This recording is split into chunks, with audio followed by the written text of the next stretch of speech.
did a recent survey for our audio tape series. One of the most popular figures that our subscribers wanted to hear from was Mike. So we did the deal and we got Mike on the phone. And Mike, let me just take a minute and have you introduce yourself. A lot of people know who you are and your background in bodybuilding. But for some of the people who might be new to the sport, they might not know. Could you just shed a little bit of light on your background in bodybuilding and where you come from? All right. I come from a small town in Pennsylvania, Ephrata, Pennsylvania. I started my training career almost exactly 30 years ago at the age of 11. I can remember very, very clearly. I was at a local newsstand with my mother, and while she was off shopping,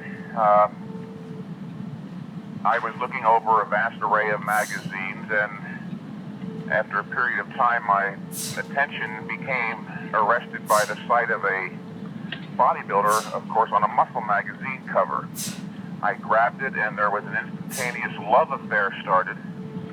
I've been doing it ever since, actually off and on. I started competing at the age of 18 in local physique contests, which I did very well in. I won my first contest, which was the Mr. Lancaster County, Pennsylvania contest. Not long thereafter, I went to the state level and won the Mr. Pennsylvania. Not long after that, I went to the Mr. America, the AAU Mr. America in 1971 and placed 10th in that behind Casey Viator and others. Casey was first that year.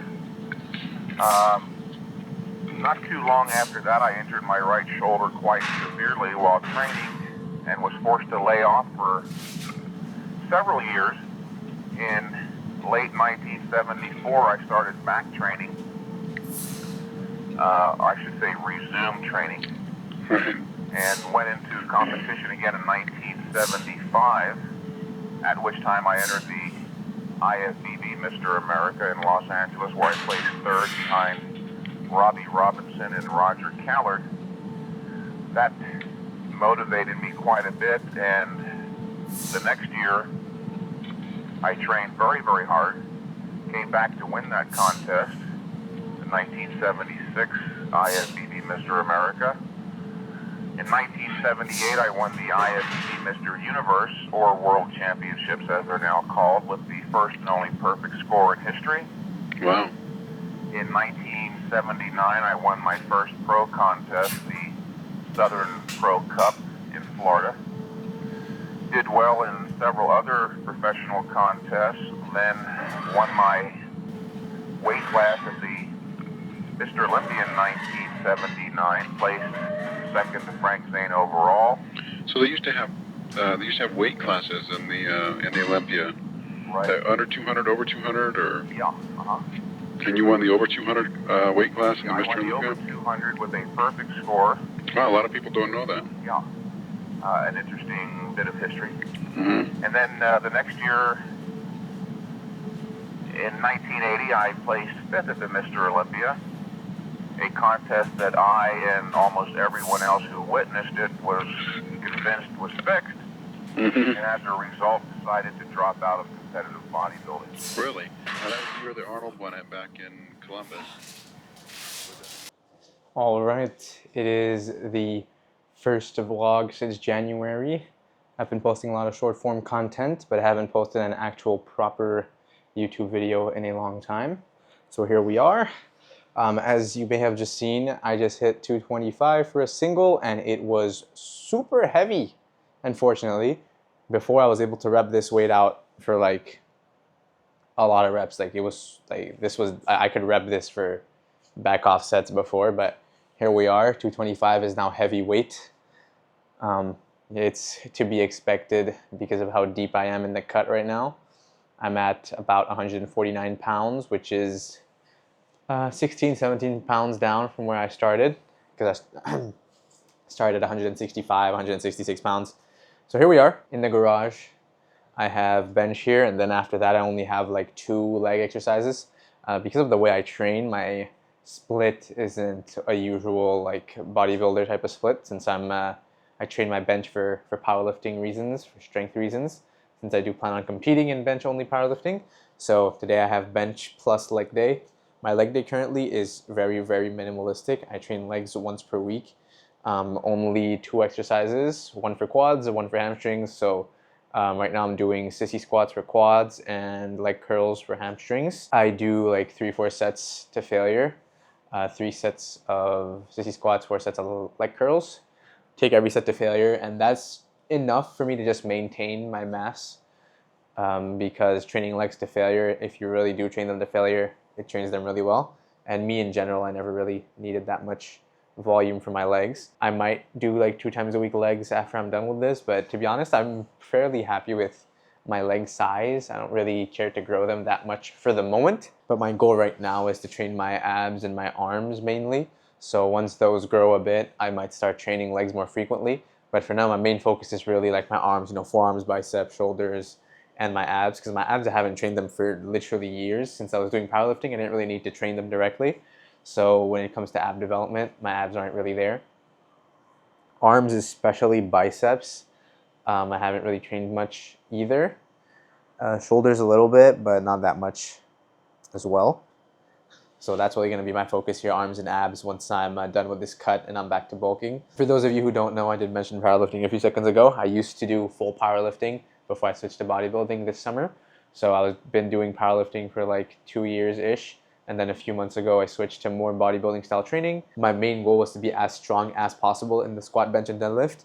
But now I'm only training my bench for strength, and my squat and deadlift, well, I just haven't trained them in like 2 months, 3 months now. So, I mean, here we are. Now I got 3 sets of back downs on bench with like 205. And then we'll move on to sissy squats and leg curls. Oh, okay, but and that was Arnold's comeback year. Right. Okay. Huh. And you were so frustrated by that you just stepped out of competitive bodybuilding. Well, frustrated in that I came to see quite clearly that there was corruption involved, that evil was not something you merely read about in newspapers and novels. I forgot to mention I also have 2 sets of Larson press to do as well, so I'm going to do that, and then we're going to do the leg exercises. Around us. Mm-hmm. Prior to that, I had a glimmering of certain facts that led me to believe there might be something like this going on, but I wasn't so certain. This brought it all into focus, and I didn't want to be involved or associated with people like that, and decided to drop out. Wow. What about, what have you been doing since then? I know you've stayed close to the sport, though. Right.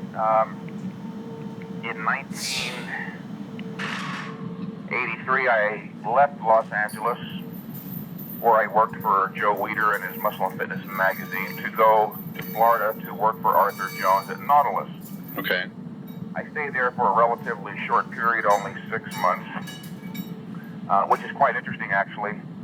A year or two prior to that, I said to an old friend of mine, I wouldn't mind working for Arthur Jones, if only for 6 months, to get to see how his mind works. As it turned out, it was only 6 months, and I left his employ. Went to Europe, performed numerous exhibitions.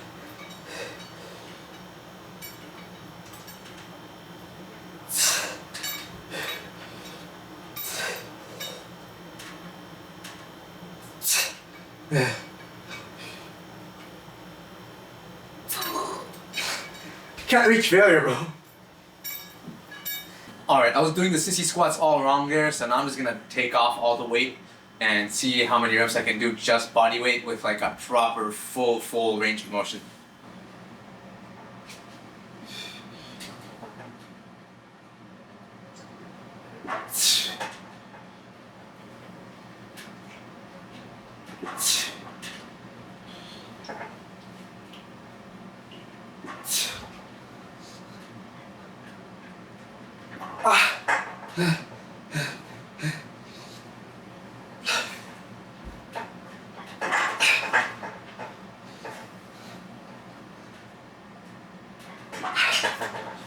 Bro, how many years do I have to do, bro? Fuck it. Come on. Shh.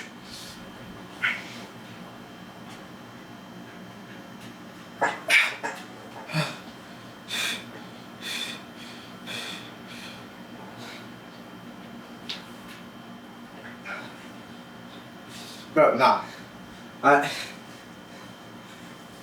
literally just doing so many reps. Like, there's nothing I can do right now. Like, I'm bending my whole body backwards, trying to get a set done without doing like 40 billion reps, and I can't do it. Ah! I guess I'm gonna have to add weight, but like, I don't know.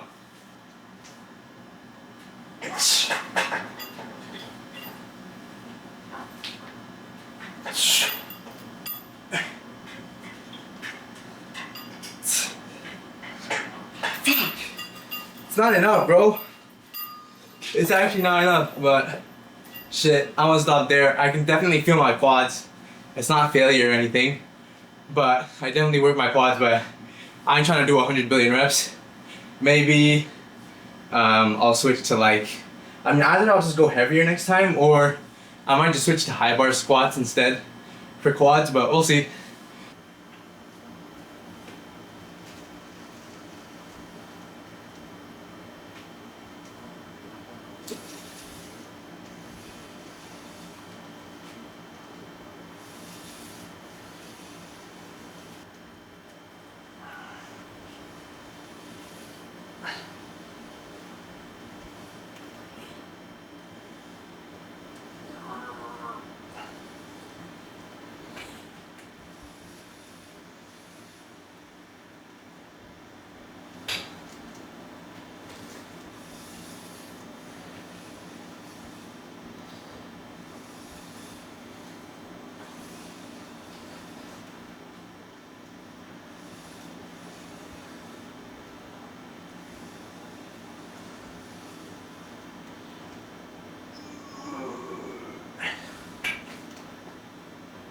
I just realized you guys can't really see what I'm doing here for leg curls. So basically I got an ankle strap right there attached to the cable there, and I'm just curling like that, single leg.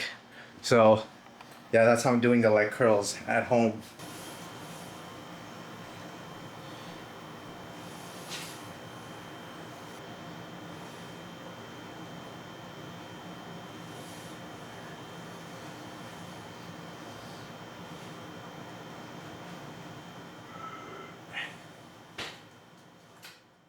It is day 76 of my cut. I am documenting my cut regularly on my Instagram, TikTok, and shorts and stuff. So yeah, we're on day 76 today currently. It is also Halloween. I didn't mention that, but here we are. Workout is done. So yeah, let's get a look at the physique. First of all, I'd like to second your comment on Dorian Yates. He is a really bright bodybuilder. The guy is very articulate, and he's really a gentleman. Very much so. I met him just last week down at Club Metrax, Dr. Conley's gym down there, where Chris Lund was shooting some photos, and he is a really a neat guy. And I've been around a lot of bodybuilders just like you have, and guys like him are pretty rare. So yeah, I was just going to say that, Bill, he is quite rare. Not only is he brighter than the average bodybuilder, he's got a great attitude. He's benevolent, he's amiable, he's open and accessible to fans. He doesn't have this attitude that he's superior by virtue of having bigger muscles than anybody else. right. He's a human being. Yeah, I agree all the way. Now So yeah, that's it for today. Hopefully you guys enjoyed the vlog. Let me know if there's any other type of videos you guys would like to see on this channel. I'm not sure exactly what to post yet for my longer form videos, but if you guys enjoy the vlogs, let me know and give me some ideas in the comments. Hopefully I'll have more to come for you guys as well. Thank you for watching.